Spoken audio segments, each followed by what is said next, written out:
Les administrateurs de l'Institut géographique du Mali étaient réunis hier à leur siège. Ils faisaient le bilan des activités réalisées au cours de l'année écoulée. Ils présentaient également les perspectives de l'année en cours, dont le budget est arrêté en recettes et en dépenses à plus de 1,319 milliard de francs CFA. C'est un reportage de Soko Nakamisoko. Cette année, le budget de l'Institut géographique du Mali a connu une augmentation de 24,50%.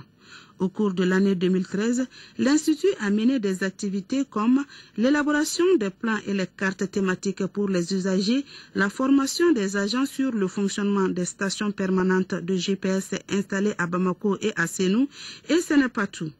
Nous avons eu à effectuer les activités relançant le projet de la réflexion de la cartographie de base.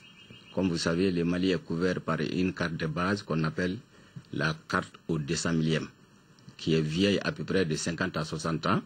Donc, une nécessité de la refaire s'est posée. Et dans ce cadre-là, on a adressé une requête à l'Union européenne qui a vu une réponse favorable. Pour l'année 2014, l'Institut entend poursuivre les activités du projet de la réflexion de carte de base. Un projet qui a démarré en 2012 et qui prend fin en 2015. En 2014, tous nos efforts seront axés sur ce projet. Parce que ce projet est capital. Pour la première fois, le Mali va posséder d'un outil qui est la carte, une carte actualisée et à jour, qui va servir de base ou bien d'aide à la décision. C'est dans ce cadre que je voudrais, au nom de Monsieur le ministre de l'Équipement et des Transports, rassurer la direction de l'Institut géographique du Mali du soutien total du département à accompagner la politique nationale de l'information géographique pour l'intérêt général de notre pays.